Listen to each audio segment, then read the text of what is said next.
Ma'am hello. हाँ, मेरा नाम सौंदर्य सागर सूर्यवंशी है, जैसा कि आप जानते हैं। मैम, ज़िंदगी में इश्क का एक असली कहानी मैं आपको बताना चाहूँगा, तो उसको बस थोड़ा सा गहराई से समझिए, थोड़ी लफ्ज़ों में ना जाके एहसासों और लफ्ज़ों को साथ में सुनिएगा। हाँ, बिल्कुल। तुम थे तब भी दिल टूट गया हमारा। सोचो तुम ना होते तो हमारा क्या होता। हम थे तो चलती थी सांसें तुम्हारी। सोचो हम ना होते तो तुम्हारा क्या होता। राहों में तुम्हारे पलके बिछाती, तब भी कांटा चुभ गया। सोचो पलके उठा ही लेते तो तुम्हारा क्या होता। और इश्क में जायज़ है नाराज़गी तुम्हारी। और इश्क में जायज़ है नाराज़गी तुम्हारी। नाराज़गी में इश्क होता तो तुम्हारा क्या होता। हमने दगा किया नहीं, तब भी तड़प गए हो तुम। सोचो दगा दे ही देते तो तुम्हारा क्या होता। और मोहब्बत अल्फाजों में हमने की, तब भी बिखर रहे हो तुम। सोचो एहसासों में करते तो तुम्हारा क्या होता। तुम्हारे पास होने पर भी टूट रहे हैं हम। तुम्हारे पास होने पर भी टूट रहे हैं हम। सोचो दूर ही चले जाते तो तुम्हारा क्या होता। और तुम बेवफा हो तो भी इतनी शिद्दत है इश्क में। सोचो तुम वफा कर ही लेते तो तुम्हारा क्या होता। और तुमको देखा ही बस छुआ नहीं हमने, तब भी हम कातिल से हो। तुमको देखा ही बस छुआ नहीं हमने, तब भी हम कातिल से हो गए। सोचो अगर छू ही लेते तो तुम्हारा क्या होता। और इश्क का राज तुमसे राज ही रह गया। तब भी तुम यूं बदनाम सी हो गई। सोचो इजहार कर देते तो तुम्हारा क्या होता। और झूठ कहा हमने कि इश्क नहीं है तुमसे, तब भी बवाल हो गया। अगर सच ही कह देते तो फिर तुम्हारा क्या होता। और तुमसे गिले शिकवे हैं कहकर दूर हो गए हम, तब भी तुम्हें इश्क हो गया। सोचो अगर इजहार कर ही देते तो तुम्हारा क्या होता। और हम खामोश हैं तब भी बिखर रही हो तुम।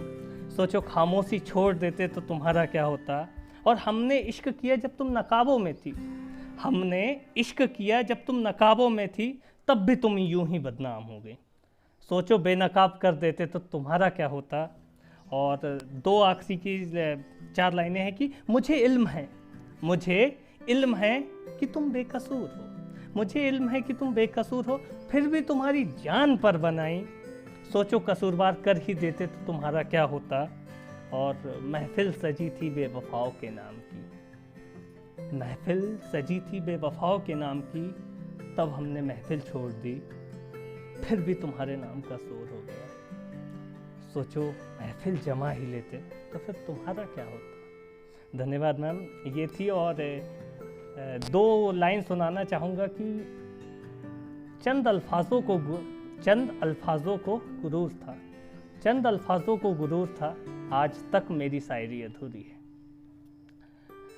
और मैम बहुत बहुत धन्यवाद। मैं एक्चुअली ये काफ़ी पुरानी कविताएं थी, जब लिखना चालू किया था तो मेरा मन था कि ये पहले सुनाया जाए, इसके बाद काफ़ी अच्छी लिखी, लेकिन मैं बाद में सुनाना चाहूँगा क्योंकि ये पहली कविता थी।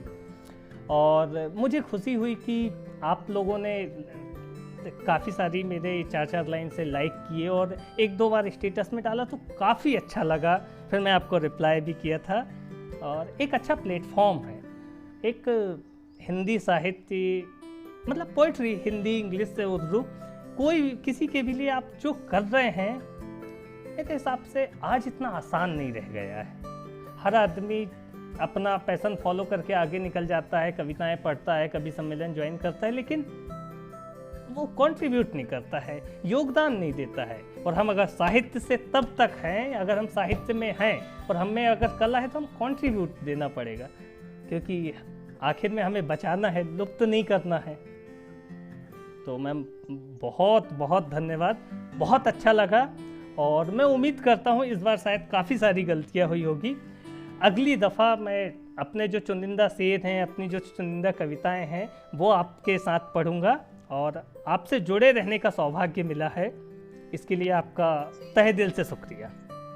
बिल्कुल बिल्कुल बिल्कुल।